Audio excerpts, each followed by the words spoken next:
Break के बाद आपका स्वागत है। आप देख रहे हैं नया सवेरा। आइए बढ़ते हैं आगे। देश में नागरिकता संशोधन अधिनियम CAA लागू होने के बाद लोगों में खुशी का माहौल है। सहारनपुर के गुरुद्वारे श्री गुरु सिंह सभा के वरिष्ठ उपाध्यक्ष दलजीत सिंह कोचर ने फैसले पर खुशी जताते हुए कहा है कि इस कानून से किसी की नागरिकता छीनी नहीं जाएगी, बल्कि लोगों को नागरिकता मिलेगी। उन्होंने साथ ही कहा कि सरकार का यह प्रयास सराहनीय है।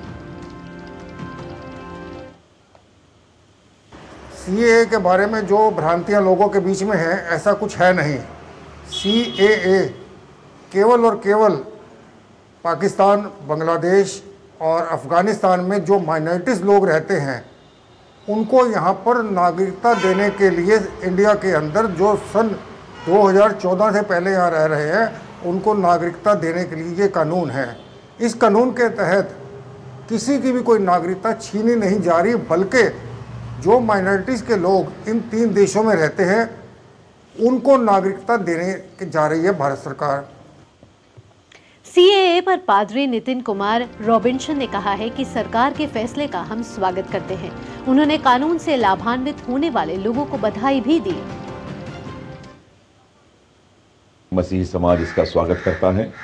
सरकार के जो नियम हैं वो देश की प्रजा के लिए हैं और तमाम उन लोगों के लिए हैं जो शोषित हैं या किसी प्रकार से हमारे देश में आकर के यहाँ निवास करना चाहते हैं, अल्पसंख्यक समाज से आते हैं।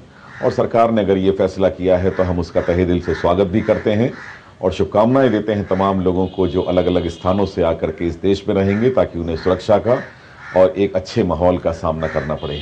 जब भी वो यहाँ आकर के रहें उन्हें सुरक्षा के साथ साथ देश की नागरिकता मिले और जितने भी जो देश के लोगों को जो फ़ायदे होते हैं वो फ़ायदे उनको भी मिल सकें और हम सब यहाँ सामंजस्य प्रेम के साथ एक दूसरे के साथ रहने वाले हो सकें। नागरिकता संशोधन कानून पर पद्मश्री योग गुरु भारत भूषण ने कहा कि CAA लंबे समय से प्रतीक्षित निर्णय था और ये भारत की आज़ादी के साथ जुड़ा हुआ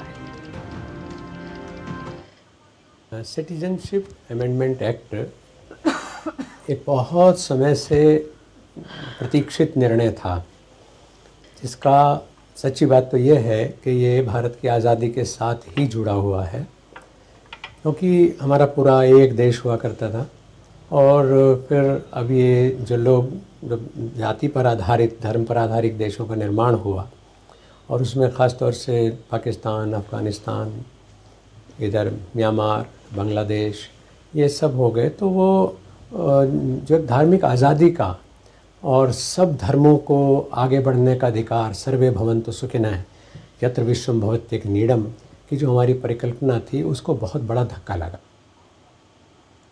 आतंकवाद और संगठित अपराध के विरुद्ध सुदृढ़ भारतीय कार्रवाई के लिए केंद्रीय गृह मंत्री अमित शाह ने नई दिल्ली में राष्ट्रीय जांच एजेंसी